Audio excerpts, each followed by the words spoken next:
क्या आप जानते हैं कौन होते हैं ये अघोरी और क्यों ये डेड बॉडीज़ का मांस खाना पसंद करते हैं और कैसे सभी बीमारियों का इलाज जानते हैं ये अघोरी। ऐसे ही कई सारे फैक्ट्स जानने के लिए जुड़े रहिए मेरी इस वीडियो के साथ। अघोरियों के बारे में समझने से पहले हम ये समझते हैं कि अघोर क्या होता है। अघोर यानी जो सरल और सहज ना हो, जो कि भय, मृत्यु और समय से परे हो।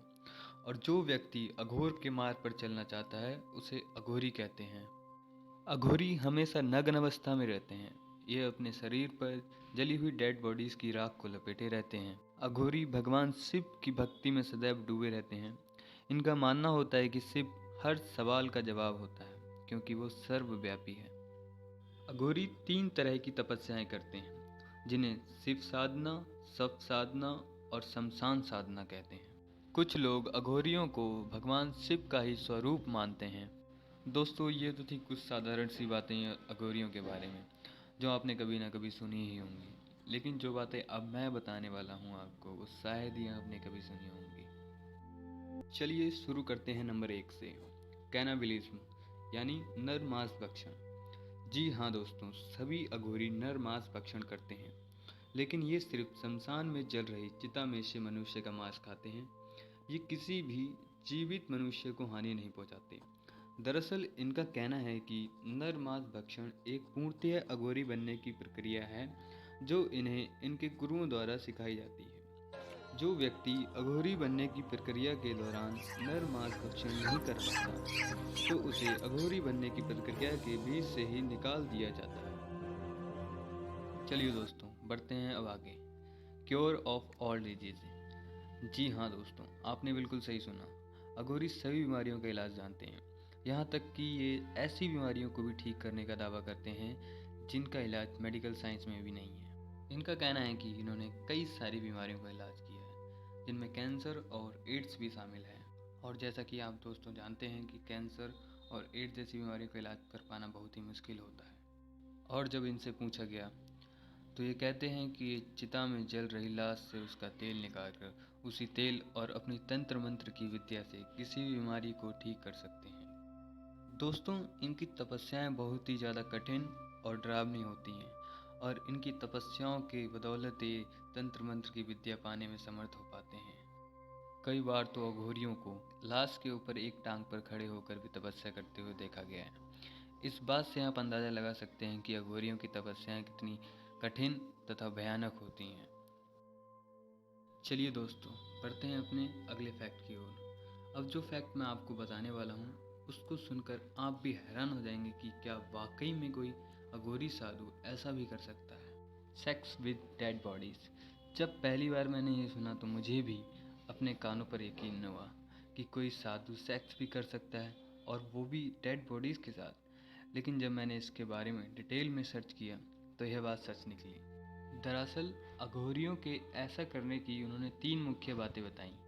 पहली यह है कि वो उस चीज़ में शुद्धता पाते हैं जिसे बड़ी आबादी गंदगी समझती है। दूसरी बात उन्होंने यह बताई कि उनका कहना है कि देवी काली के विश्वासियों की तरह वे कहते हैं कि यह देवी की गहरी इच्छा है जिसे उन्हें पूरा करना है। और तीसरी सबसे बड़ी बात उन्होंने यह बताई कि मृतकों के साथ यौन संबंध बनाने से उन्हें अलौकिक शक्तियाँ प्राप्त होती हैं। और दोस्तों, एक आपको खास बात बताते हैं। ये कहते हैं कि ये सिर्फ डेड बॉडीज़ के साथ ही यौन संबंध नहीं बनाते, बल्कि साधारण स्त्रियां जो महिला अघोरी होती हैं उनके साथ भी यौन संबंध बनाते हैं। और ये खासकर मासिक धर्म के दौरान संबंध बनाते हैं। इसके पीछे की वजह इन्होंने ये बताई कि मासिक धर्म के दौरान यौन संबंध बनाने से उनकी शक्तियाँ और ज़्यादा प्रबल हो जाती हैं। दोस्तों, ये ज़्यादातर जीवित महिलाओं के साथ ही यौन संबंध बनाते हैं और यौन संबंध बनाने से पहले यह सुनिश्चित करते हैं कि किसी भी महिला को उनके द्वारा यौन संबंध बनाने के लिए मजबूर नहीं किया जाता। साथ ही वह यह भी सुनिश्चित करते हैं कि महिलाओं को मासिक धर्म होना चाहिए। जो महिला यौन संबंध बनाने के लिए भागीदार होती है उसे मृतकों की राख से लिप्त किया जाता है और फिर शवों के बीच में यौन क्रिया होती है। यौन क्रिया के दौरान ड्रम पीटे जाते हैं और मंत्रों का उच्चारण होता है। Fact number 4। एवरीवन इज अघोरी। अघोरियों के अनुसार हर कोई अघोरी होता है जब वह पैदा होता है, क्योंकि जो बच्चा पैदा होता है तो वह मल, खिलौने और कचरे के बीच अंतर नहीं करता है। लेकिन जैसे ही वह बड़ा होने लगता है तब उसे समाज के द्वारा समझाया जाता है कि क्या अच्छा होता है और क्या बुरा, और इसी तरह वह भेदभाव करने लगता है। दोस्तों, इस बात से आप इतना तो समझ ही गए होंगे कि अघोरी किसी चीज़ या मनुष्य में भेदभाव नहीं करते, वह सबको एक समान मानते हैं। Fact number 5, survival facts. अघोरियों को बर्फ से ढके पहाड़ों से लेकर गर्म रेगिस्तान से लेकर बाघ पीड़ित जंगलों तक रहने के लिए जाना जाता है, जहाँ किसी और इंसान के जीवित रहने की कोई उम्मीद तक नहीं होती। Fact number 6, who was Telanga Swami and why he was considered as an incarnation of Shiva, यानी तेलंगा स्वामी कौन थे और उन्हें शिव का अवतार क्यों माना गया। दोस्तों, तेलंगा स्वामी एक प्रसिद्ध अघोरी थे। अब तक जीवित रहने वाले सबसे प्रसिद्ध तेलंगा स्वामी को एक पुजारी द्वारा थप्पड़ मारा गया था। उस पुजारी द्वारा थप्पड़ मारने की वजह यह थी कि तेलंगा स्वामी अपने ही मल के साथ मंदिर में शिव की तपस्या कर रहे थे। यह देखकर उस पुजारी ने क्रोध में आकर उन्हें थप्पड़ मारा था। और फिर इस घटना के बाद उसी रात बनारस के एक स्थानीय राजा ने अपने स्वप्न में यह देखा कि जिस अघोरी का अपमान उस पुजारी द्वारा किया गया है वह स्वयं शिव का अवतार हैं। और फिर अगली ही सुबह उस पुजारी की रहस्यमयी परिस्थितियों में मौत हो गई। तभी से तेलंगा स्वामी को शिव का अवतार बताया जाता है। Fact number 7, who laid the foundation of Aghori society, यानी अघोरी समाज की नींव किसने रखी। दोस्तों, आपको बता दें कि अघोरी समाज की नींव किनाराम ने रखी थी। किनाराम 150 साल तक जिए थे और इनकी मृत्यु 18वीं शताब्दी में हुई थी।